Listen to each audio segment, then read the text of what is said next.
Compañero Germán Luna, le agradecemos a nombre de la Red PAC 8090 de que usted nos va a enseñar justamente, estamos acá en la sala Libertad, y nos va a mostrar esta exposición que se está apreciando aquí en el partido. Compañero Germán, sus palabras de esta visita. ¿Cómo están, compañeros? Bueno, en realidad lo que hemos tratado de hacer es iniciar una campaña denominada La Casa Habla. Y hemos tratado de recuperar espacios que estaban de alguna manera usados de una manera sin mucha actividad. Hemos iniciado presentando una exposición que ha pretendido sintetizar la obra y el pensamiento del jefe, pero afirmando los valores fundamentales de su obra y su pensamiento. Hemos tratado de reunir información fotográfica, gráfica y en video sobre cada uno de los tiempos y momentos previos a la formación del partido y también en la época de la fundación misma. En lo que respecta a la década del año 30, hemos tratado de reconstruir para la historia del partido todo lo que significó la fundación de la célula peruana del APRA continental, incluyendo el rescate de los nombres de los compañeros que participaron activamente en ese acto histórico. Esta muestra, que recoge fundamentalmente, como he dicho, la obra del jefe del partido, tiene además algunos elementos singulares. Rescata información valiosa y precisa, información histórica. Desde el inicio de la época de la lucha popular, la guerra civil en el Perú en el año 1932, el fusilamiento de los marineros que tomaron las embarcaciones de la escuadra peruana, pasando también naturalmente por la deportación de los miembros de la Asamblea Constituyente y todo lo que significa la campaña del jefe del partido en la década del año 30.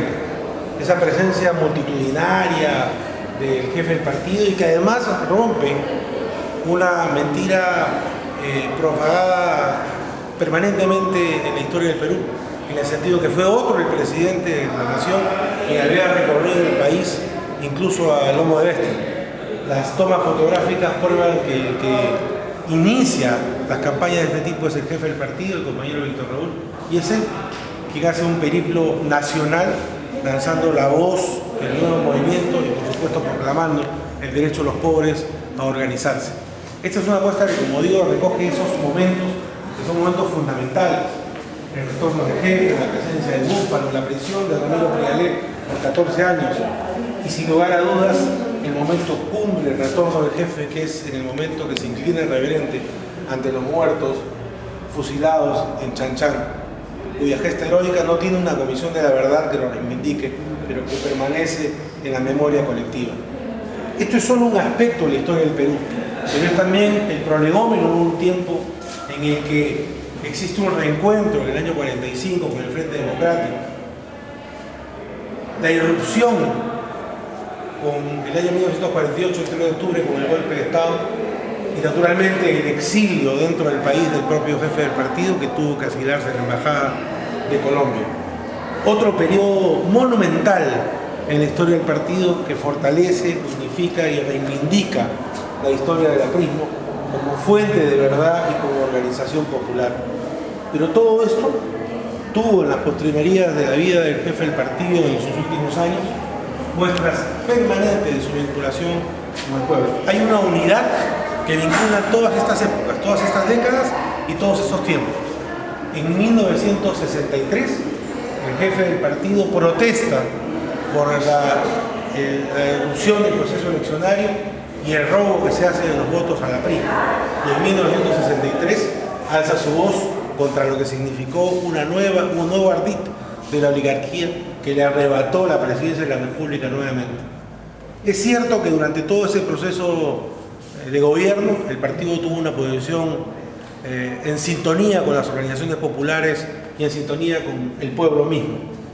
Y cuando todo hacía prever en 1968 que de la Torre sería presidente de la República, nuevamente un golpe militar irrumpe la historia del país y le niega a Haya de la Torre la posibilidad de ser presidente. Ese es un largo periodo, un periodo en el que el jefe se vincula nuevamente con el pueblo, exige el retorno a las libertades, pide el cese de la dictadura y comienza a desarrollar todo un trabajo de carácter internacional para vincular al APRA con las organizaciones socialistas y progresistas del mundo. Se produce un encuentro hemisférico sindical sobre asuntos económicos que vincula a la ORIT, la Organización Regional Interamericana del Trabajo, con la AFL-CIOL, que es una de las más grandes confederaciones de trabajadores norteamericanos, y la ETSES, que es una organización europea que vincula también a trabajadores de todo tipo. Pero ahí la Torre además vincula y estrecha su trabajo con los jóvenes. Es con ellos con quienes desarrolla en el último tramo de su vida su mayor preocupación, garantizar la perennidad de su partido. Ya en 1978 lo acompañamos. Tuvimos la suerte de estar en la Plaza San Martín y el líder de la oposición, Adi Alatorre, que ya es candidato a la presidencia de la Asamblea Constituyente, logra establecer un diálogo con los pobres que produce la identificación del pueblo con su partido. Es elegido presidente de la Asamblea Constituyente, el primer y único cargo público que tuvo en su vida, cargo del que llegó con los honores que corresponden a un jefe de Estado y en cuyo discurso lanza acaso el mejor testimonio de fe con sus propios compañeros.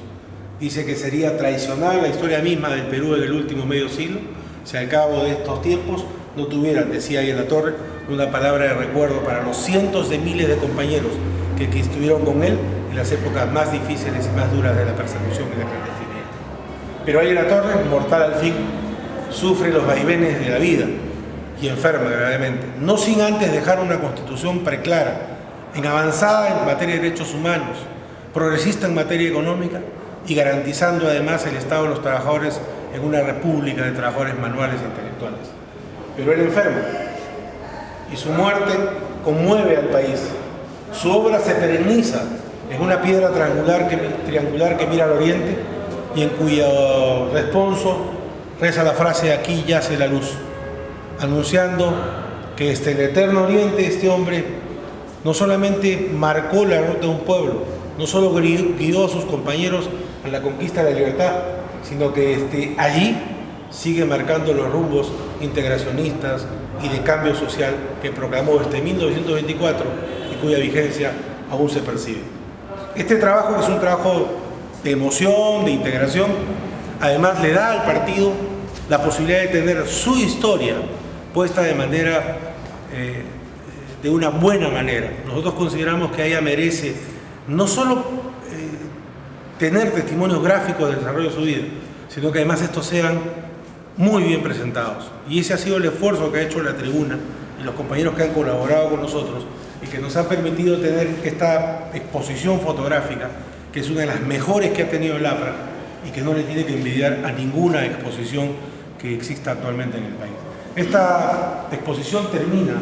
por así decirlo, con 3 elementos. El primero es las 1000 voces del aprismo. Este es un panel que reúne todas las revistas y publicaciones oficiales que ha tenido el APRA en la historia de su existencia,